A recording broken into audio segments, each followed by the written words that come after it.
Hey guys, Wavy Watchers here and welcome to the Sprite building video. So this is video number 3 of my watch building series, making the 3 main Rolex style watches, but obviously on Seiko builds. So I've done the Batman and I've also done the Pepsi and I'm finally doing Sprite, which is my favourite. I love the colour green and I think this Seiko mod looks amazing. But firstly, thank you so much for very nearly at 2,000 subscribers. I'm currently on 1,905 and I think that's it's super cool and just a big thank you. So if you're thinking about it, subscribe.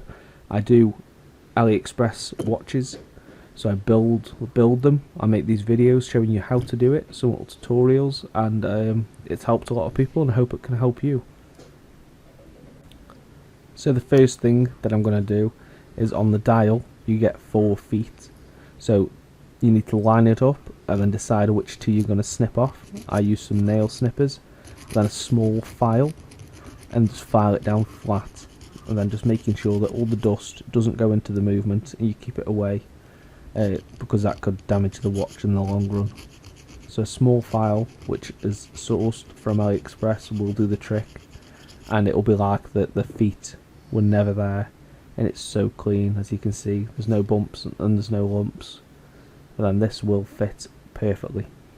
So this little spacer that you can see, it does bounce about, so be careful. That goes in between the dial and the movement, and that's just it's like a spacer for the GMT hand. I don't 100% know what it does, but I know it's important. Now, as you can see, I'm changing the date here, so it's going from 16 to 17. And I'm slowing down here because as soon as it hits and snaps onto 17, I stop, because that means it's at midnight, and that's when you put your hands on so that you align everything, so it's always going to change the time at midnight. So the GMT hand, that goes on first, and it's obviously way bigger than my tool, so you have to push it down and then just slowly work your way, pushing gently, because the hands bend so easily, so you've got to be really careful. And then the tweezers here, just evenly putting that pressure down, and that works a nice treat. The hand is slightly curved up, but pushing it down, it just puts it into place. But being super careful is the trick, and just being slow. Our hand goes on next, and this actually goes on quite nice. Sometimes it can be a pain, but I'd say this is the easiest hand to put on. And then sometimes it just goes wrong and your hands bend, or they just don't want to go on. They're cheap parts, they're like £3, so sometimes they just don't work. So it's always best to get a second set. So this minute hand caused me a massive headache, and I actually bent and broke the first one. So it took me a while, so I got my second one out and it went on straight away. So as you can see here, I'm just checking to make sure that everything's lined up, and it is, and I'm happy. So that means we can go on to the second hand, which is also normally the worst hand to put on. So this blue thing that I'm holding is like, it's called Rodico. So you basically push the tip of your hand into it, and then it helps you line it up. And this was the first attempt of putting it on, and it went on super smoothly. I get a load of comments saying, I can't believe you did that first try, how do you do it?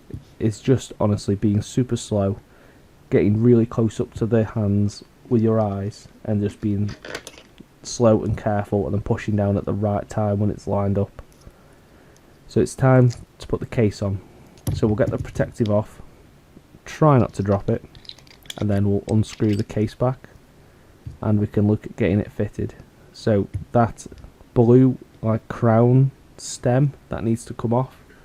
So the way that you're going to do it is, I recommend that you just pick up the movement and hold it, and then there's a lever there, you push down and with your teeth you grab the blue piece and it will slide out, no issues. So that means you can go ahead and put the case back on.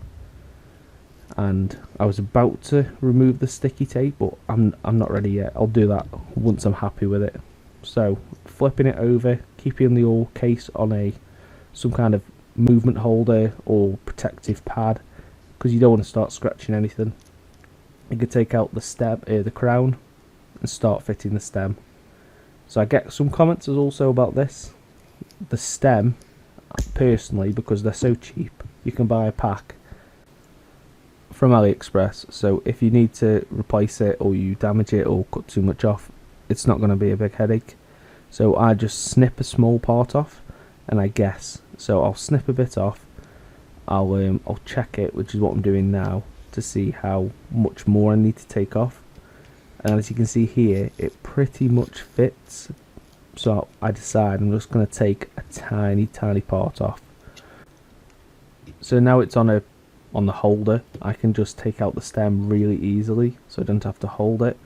And then all I'm going to do is take it back out, unscrew it, and snip a tiny slither away, as you can see.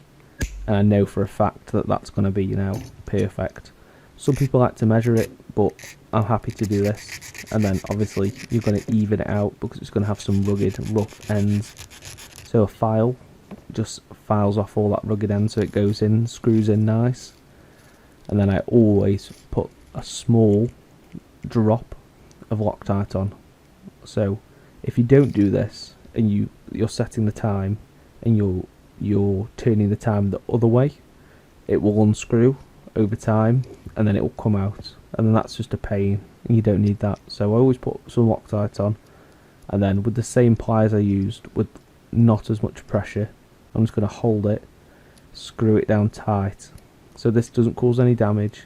And I'm happy that this means that it's tight and the thread has gone all the way through. And then with a small piece of tissue, I'm going to clean it up, because otherwise it will go sticky and you'll ruin your movement, and do you know what I mean? So cleaning it up makes it fit perfectly. So as you can see here, I'm just checking, it goes in, it screws in nice. The movement moved there slightly, but it's not an issue, because when the case back goes on, it holds it into place as well. So the rubber gasket here is going to be lubricated with this small little, I don't know what it's called, some joint gasket. This helps make it waterproof. I always say in all my videos, I don't recommend going swimming in them.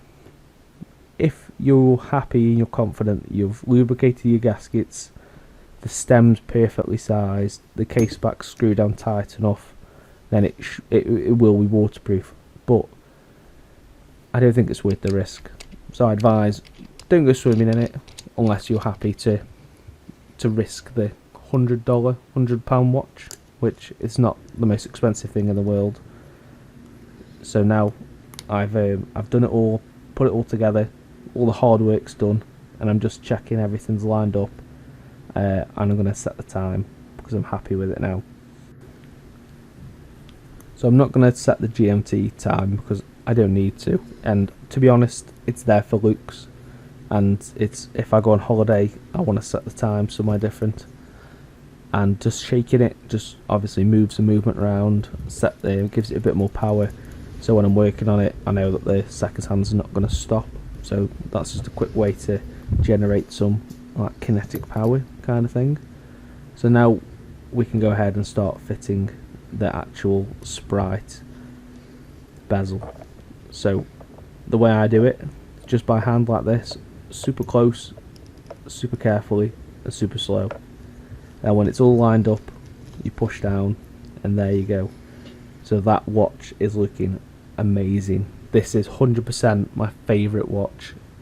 It's less than £100, and it's this classic Rolex style Sprite themed, but it's obviously Seiko. And yeah, there's not much more to say about that. That is crazy looking watch. So we can get the bracelet on now. So we're going to take off these pins, and they do look like they fly off, but they just land next to me. But just be careful, they could go missing if you're not careful. So this is a not an oyster, might be an oyster strap. I think it's an oyster strap, but you can correct me in the comments if I'm wrong. And it's super easy. You just line it up, put it on the protective mat, and then you push in the pins with a small screwdriver or a specific tool, but As you can see, I'm using a really small screwdriver. I'm just pushing in that pin, which will then lead to it finding the hole, and it's going to hole on your bracelet. So this is the watch.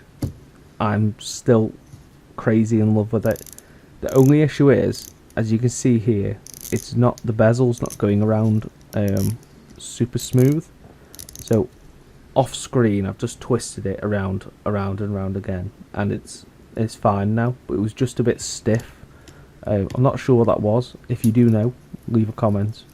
But this is my Sprite watch build, and I'm going to chuck it on my wrist and show you what it looks like. But I'm super happy. It's a 40mm Seiko Sprite mod build from AliExpress. It's NH35 movement, and I really like it. Please comment below what watch you want me to build next, and I'll definitely do it.